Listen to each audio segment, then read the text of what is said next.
All they can do is scream. Syrian refugee children struggle in Lebanon. World News. MSN. Outlook. More. Autos. My MSN. Video. Careers and jobs. Personals. Weather. Bellish. Quotes. White pages. Games. Real estate. Wonderwall. Horoscopes. Shopping. Yellow pages. Local edition. Traffic. Feedback. Maps and directions. Travel.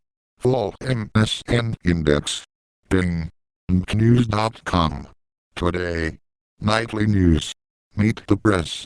Dateline. MSNBC. Breaking news. Newsvine. Home. U.S. World.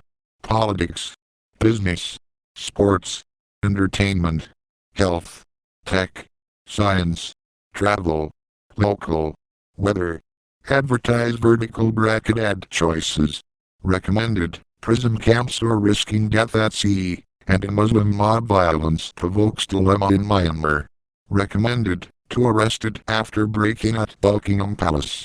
Recommended. Carry court syrup for support on Syria strike, as Obama preps for uphill battle in Congress. Recommended. All they can do is scream. Syrian refugee children struggle in Lebanon.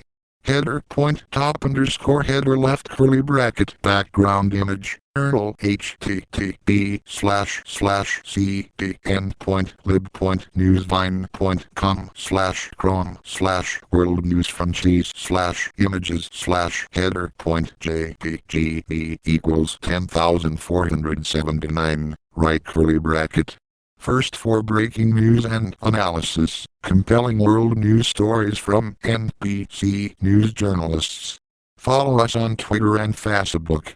About this blog archives. Email updates follow on Twitter. Subscribe to RSS. 96 comments.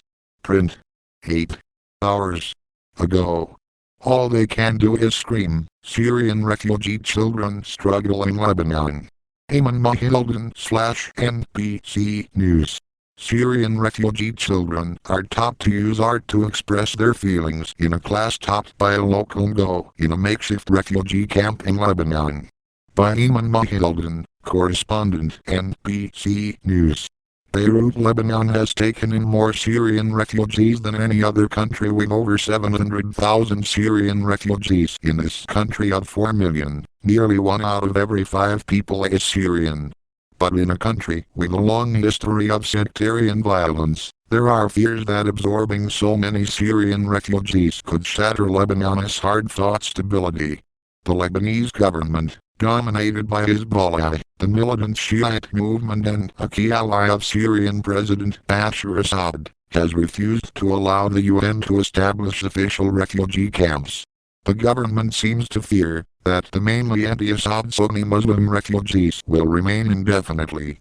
Advertise vertical bracket ad choices. So with no official UN refugee camps allowed, Syrians in Lebanon are left to survive on their own in improvised camps, with no clean water, no sanitation and no electricity.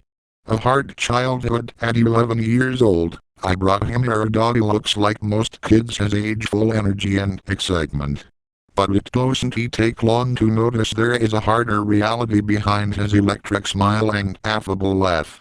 Ayman Mahildan, NBC News. Mahmoud, left, and Ibrahim Aradali, right, were best friends growing up on the streets in Aleppo's outskirts. Today they are even closer friends, living next to each other in makeshift tents in Lebanon. They said war will never separate them and insisted their families live in Syria together. Aradali, like all the other children attending a recent child protection workshop organized by Lebanese Active Youth, LE, is a Syrian refugee. During the workshop, counselors work with kids to express themselves through art, dance, song and games. Minutes into an exercise aimed at encouraging team building and communication, Aradali grew aggressive, at times swatting away the hands of his teammates.